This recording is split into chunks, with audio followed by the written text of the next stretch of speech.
defending champions Bordeaux look to pick of the bunch at the weekend. My name's Mark, let's talk rugby.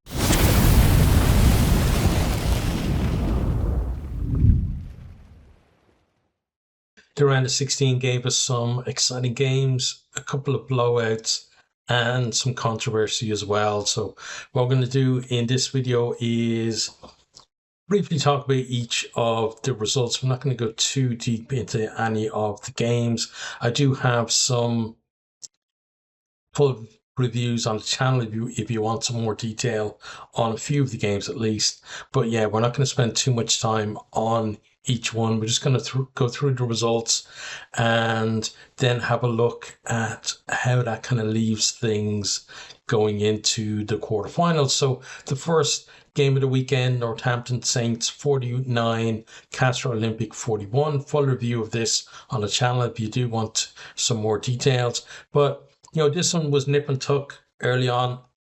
You had Castres getting into really good start from them. They get a couple of tries early on.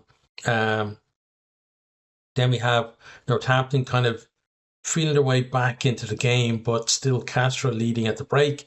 Into the second half then, and Saints hit the front, and from there then it's kind of nip and tuck between them, but Saints get to the point where they've got a 2-score cushion, and even though the teams are trading tries at that point, Castres can never really get themselves back in front, going into the crucial period of the game. They also end up, Castres, they got 3 yellow cards in the game, really didn't help their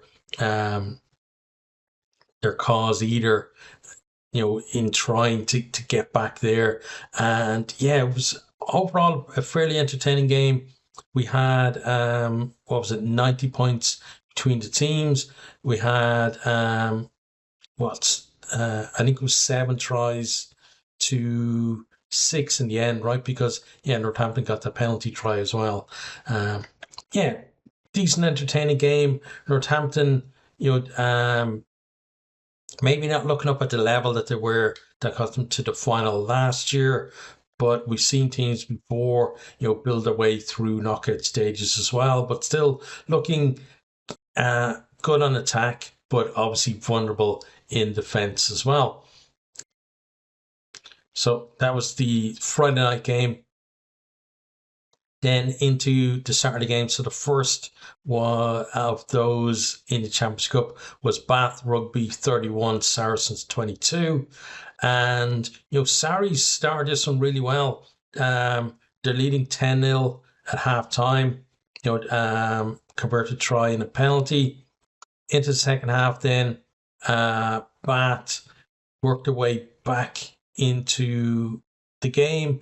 And then the last kind of 10 minutes or so, it's back and forth between the teams. You have Bath score through Lawrence, and then you get a reply from Sarries, and then Arundel scores a try right at the end to kind of put a bit of a gloss on the victory for Bath. But it really was hard fought for them, and to get over Saracens, who they're obviously not the force they used to be in Europe, but they still have that kind of, I guess, in their DNA, the fact that they can produce big performances. They almost did it in this one, and if they'd upset Bath, they're the type of team that they can, again, kind of like Northampton maybe this year, building through the tournament as well. But Bath, they've made it through. They've been, the kind of this standard bearer for English rugby this season. They probably didn't expect to struggle as much as they did getting past Saracens, but a lot of these knockout games, you're not going to get everything your own way, and sometimes that little bit of adversity kind of helps you as well. But in this game as well, we had 3 yellow cards, 2 for Bath, 1 for Saracens, and those yellow cards obviously definitely had an effect on the the momentum in the game as well, with teams scoring during the yellow card period for their opposition as well. Bath ended up scoring 5 tries to Saracens 3. But yeah, in the end, Bath Rugby 31, Saracens 22, the final score in that one. Move on then to the next game, and that is RC Toulon 28, DHL Stormers 27. So certainly one of the more controversial games of the weekend. Again, full review of it on the channel if you want to go check that out. And yeah, so Toulon actually get off to a decent start. Ben White with an early try, but then Stormers hit back, and then again it's kind of nip and tuck, and into the second half, then it looks like Toulon have maybe taken control of the game. Like they were at one point they were 28-20 up, I think it was, but then 3 minutes to go, Khan gets in for a score for the Stormers, and suddenly Toulon really wobbling. We have an incident with Olivon where and before that as well with Stormers driving a maul, and all kind of in the last couple of minutes of the game, where potential for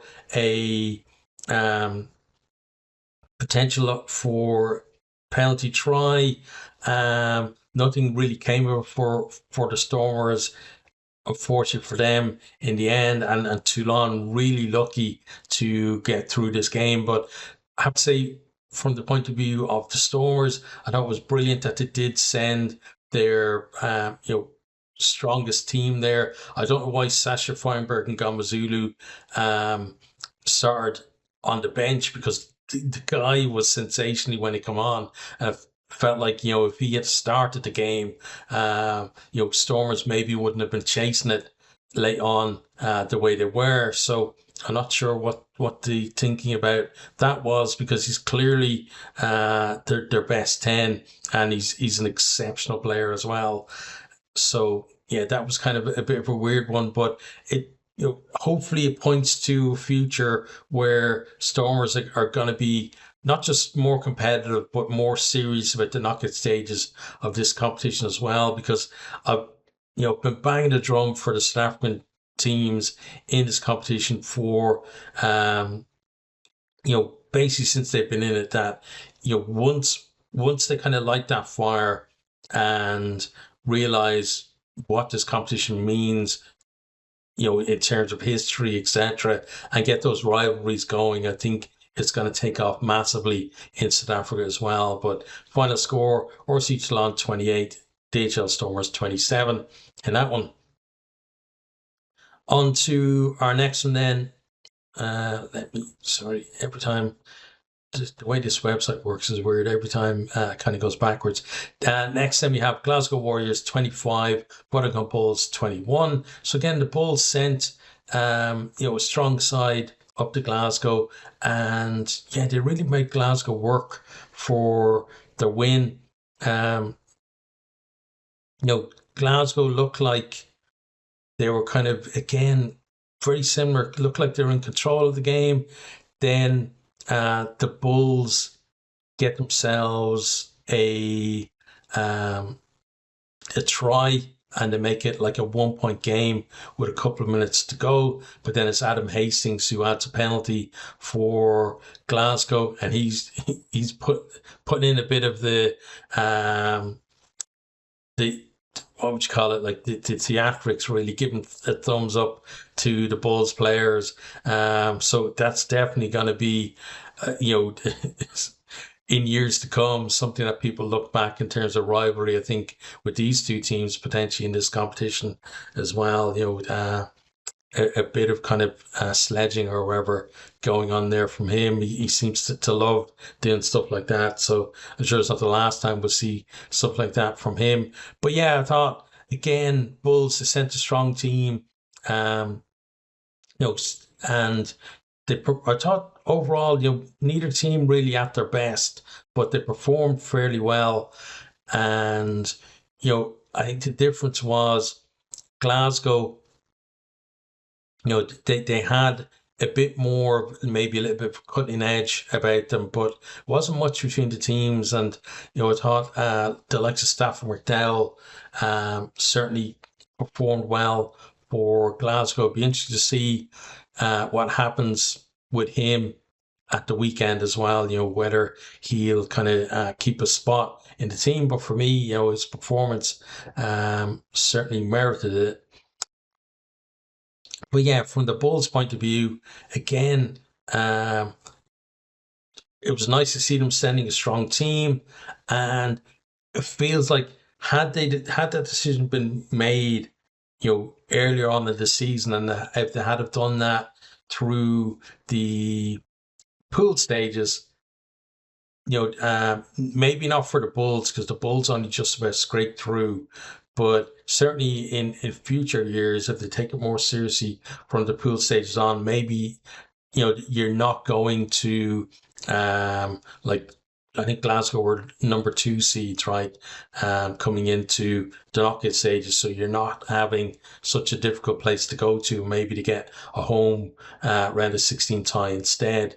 But hopefully for the future, again, we're going to see more of the Bulls in this competition, and I'm going further on. Absolutely, hoping for that. Obviously, as someone who covers the URC a lot, I'm hoping for all of the URC teams to progress. And, I've thought it was unfortunate that we had URC teams coming up against each other in knockout stages, so early in the competition as well. But final score, Glasgow Warriors 25, Vodacom Bulls 21. Again, full review on the channel if you want to go check that out.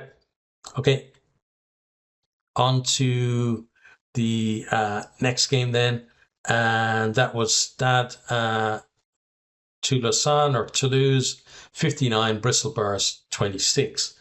And so this one, Toulouse just, when they hit form, they're just too good. And, Bristol are a team that, they can look absolutely brilliant. Like to score 4 tries in this game. But the problem from them is they conceded, 9 or something, wasn't it? Yeah, 9 tries from Toulouse. So, it's great being, all about attack, but when you're conceding that many tries, maybe at least spend a little bit of time on defense. But Toulouse looking, pretty decent in this game, like 40 points to 7 at half time. They pretty much have it wrapped up. Bristol with a bit of a resurgence, like in the last 10 minutes or so, but the game's already done at that stage, and they're just putting a little bit of gloss on the scoreline from their point of view, because Stade had already scored all their points by 60 minutes or something like that. So yeah, big win for Stade. And if only they performed a bit better in the pool stages, then they might be, you might have been looking at them as, maybe they're going to get to semi-final, final on this form. But as we see later on, there's a big clash, and maybe the 2 form teams at the moment in the competition are actually going to play each other next instead. But Toulouse 59, Bristol Bears 26 there. And now we'll see how Bristol go next year now in the competition as well. That's, I think, going to be interesting to see whether they're a little bit more pragmatic, or whether they decide to kind of stick to the guns with the way they like to play the game, and how that affects them in the competition as well. Next then, we had an all-English affair. Harlequins 17, Sale Sharks 26. So, Sale get out to a great start in this one, although it did take a while to get kind of points on the board. George Ford putting a couple of penalties, or three penalties, was it, in the first half or something? And then they had a couple of a try as well. And they're leading 16-0 at half time.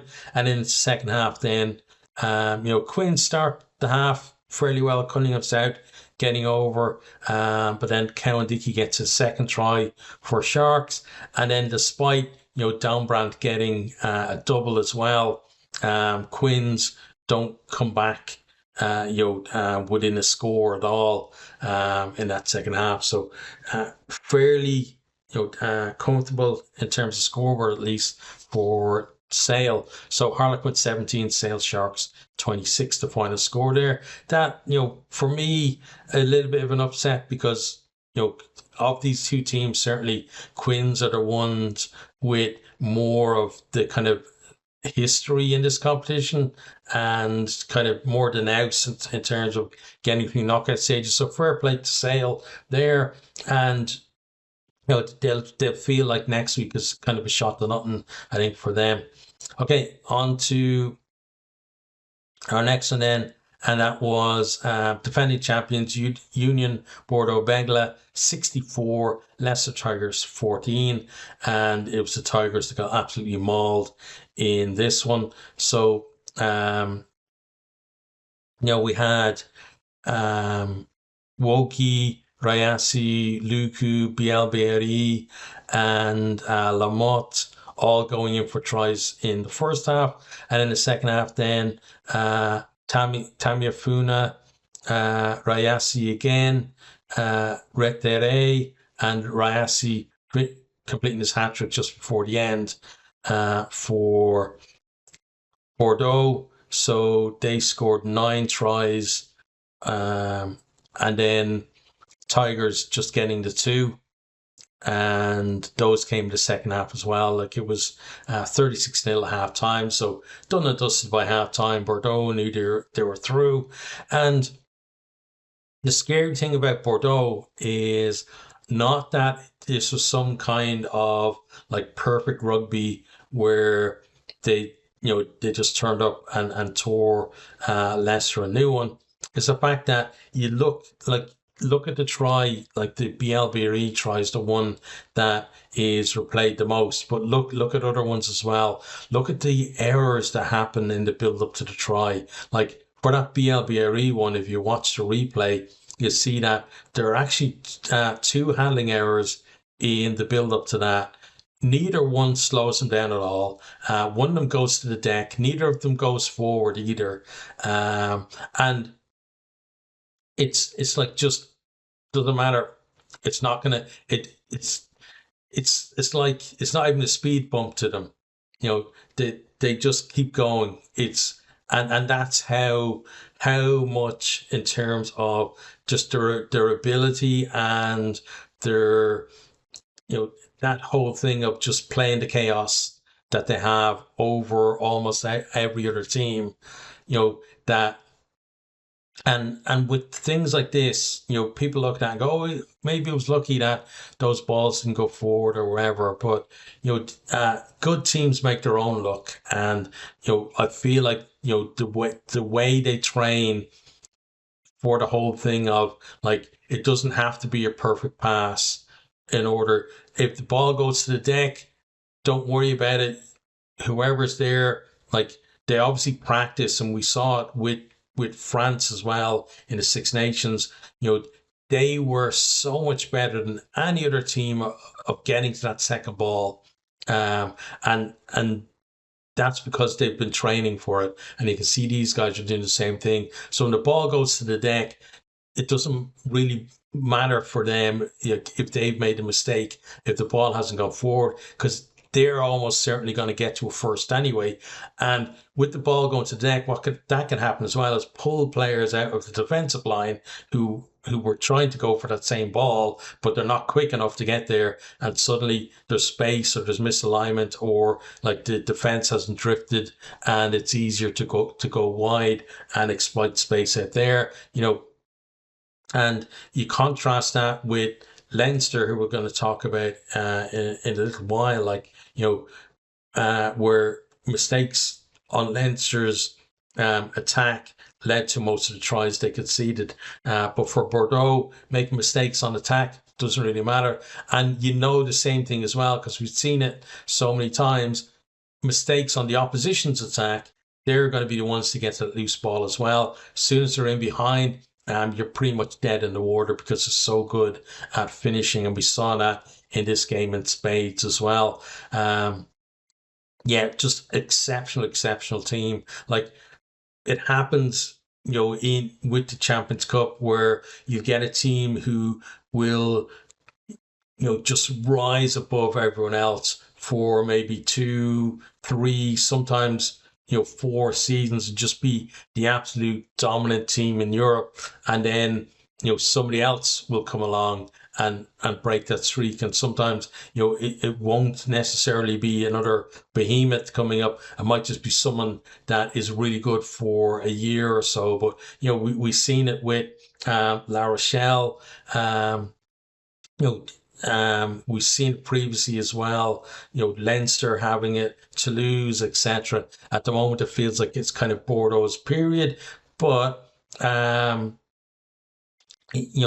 it's up to other teams to be able to try, to work at breaking that streak, and taking all of your chances. But it will take, an absolutely outstanding performance, I think, to knock these guys out of this competition this year. But Union Bordeaux Begles 64, Leicester took us 14, the final score. Okay, now let's go to the final game of the round then, and that was Leinster Rugby 49, Edinburgh Rugby 31. So there's, again, full review of this on the channel. Leinster, to get the perfect start, first 10 minutes, 2 tries from Tommy O'Brien, look like they're cruising, and then they make mistakes on their own attack. First, Charlie Shield, ball goes to deck, he gets there first, easy run in for him.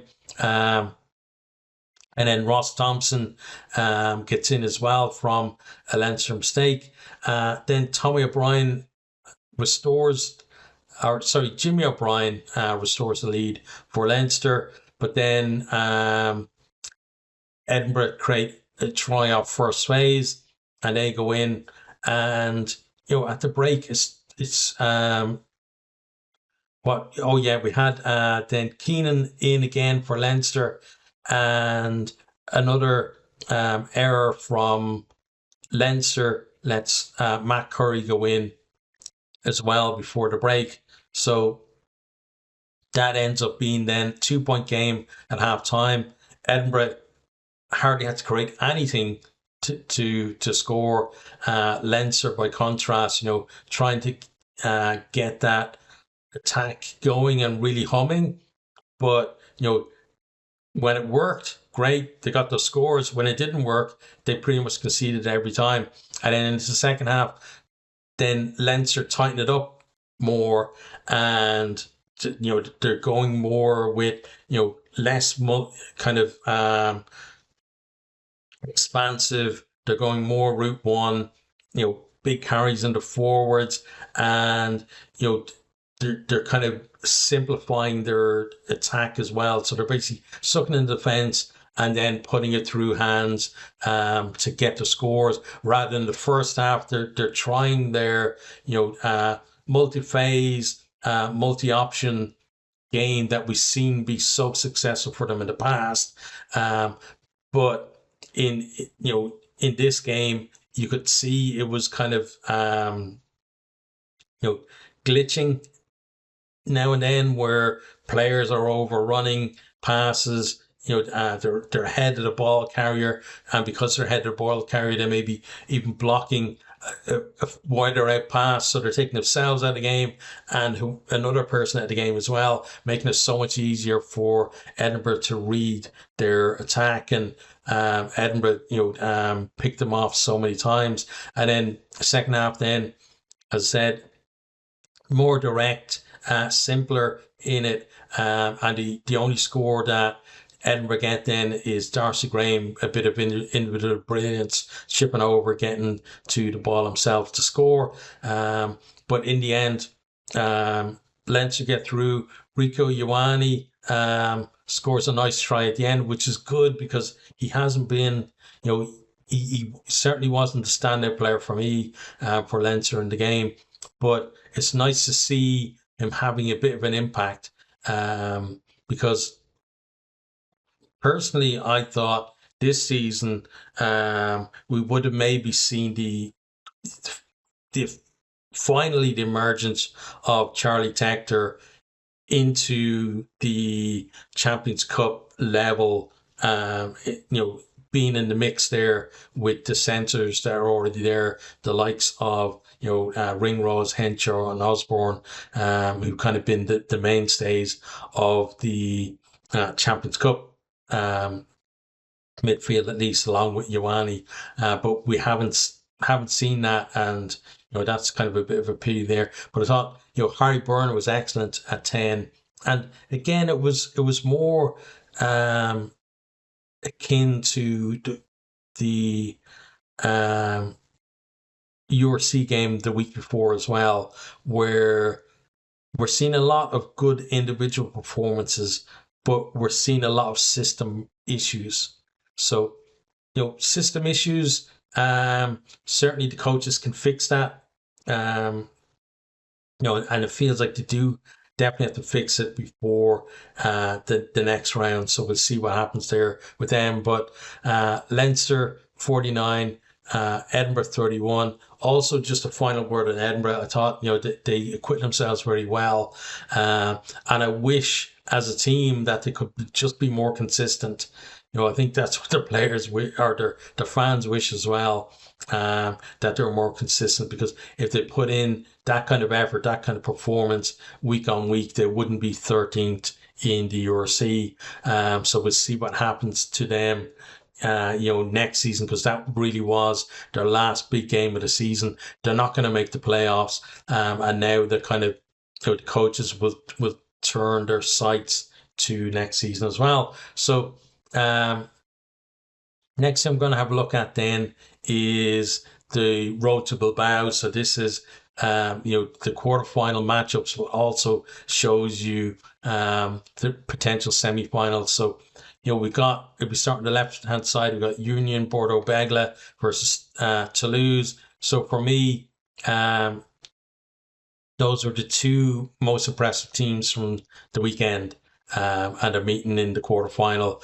So it'll be interesting to see, because Toulouse certainly won't have any fears of going to Bordeaux, and especially compared to maybe a lot of English and URC teams. So potential, Toulouse certainly have the potential to knock Bordeaux out. But for me, I still think Bordeaux are easily the favourites to retain their title. But potential, certainly I'm not going to say banana skin sounds like it's a lesser team who could be a difficult game for them. It's just a case of two exceptional teams, but Bordeaux, at least in this competition, because Toulouse are doing better in the top 14, but in this competition Bordeaux have been the team to beat, really. But again, Toulouse certainly have the wherewithal to beat them. So I think that's going to be an absolutely epic quarterfinal, no matter who wins, and it's probably going to be one of those classic games that people come back to in 10, 15, 20 years time to look back on. The other side of that, then you got Bath Rugby, number 4 seeds, versus Northampton Saints, the number 5 seeds. And yeah, like you got Northampton beating finalists last year. You have the potential for, if they win their semi-final and Bordeaux win theirs, or quarter-final, sorry, you have a potential of a repeat of last year's final in the semi-final. And Saints have kind of gotten in the habit now of getting to semi-finals and finals of this competition. And when it happens with a squad, it can make it easier for a team like the Saints to go to Bath and actually win away from home in a quarter-final, because it's not that easy to do. And then Bath have obviously been the best English team in the competition this year. They did have to work to get through the round of 16 against Saracens, but yeah, I think that's going to be a tight one there between those as well. So it's almost if I was to go on just feeling at right the minute, because we'll do a preview probably tomorrow, and maybe I'll change my mind by then. But just on feeling, I would say Bordeaux versus Saints in the semi-final is, again, it's just feeling, but we'll talk about it tomorrow. Then look at the other side of the draw. Then we have Glasgow Warriors, number 2 seeds, versus obviously Toulon. So Toulon obviously put out the Stormers. And yeah, looking at this, I think Warriors at home, Warriors are definitely going to have to be better than they were against Bulls. But I think, looking at performances this year, if the Warriors, if both teams kind of get near their peak, I think Glasgow take the win there. And then the other one, then my own team, Leinster versus Sale Sharks. Sale, the only team not in the top 8 seeds to make it into the quarterfinals as well. So, because we have had in previous years where 1 to 8 just get all the way through. So, and it used to be, if you went back, certainly to the old Heineken Cup, it used to be that there would almost always be 1 out of every 4 away teams would win. Whereas we've seen in recent years in the Champions Cup, home advantage being even more important. We've seen sweeps in round of 16, sweeps in quarterfinals, maybe even semi-finals as well, where you're not even getting 1 away team winning in the knockout rounds. So fair play to them being able to do that. Can they now do it 2 times on the bounce? And Leinster, certainly they're not vintage Leinster, so I think Sale do have a chance in that one. And again, just going on feeling, I think it probably will be Glasgow versus Leinster in the semi-final, and that'll be an interesting one, because obviously Glasgow will feel like they have a bit of unfinished business, having been spanked by Leinster in knockout stages previously. So yeah, that would be an interesting one to see if that eventuates. But those are the results. That's your road to Bilbao. As I said, we'll have the preview for the quarterfinals tomorrow, so look out for that one.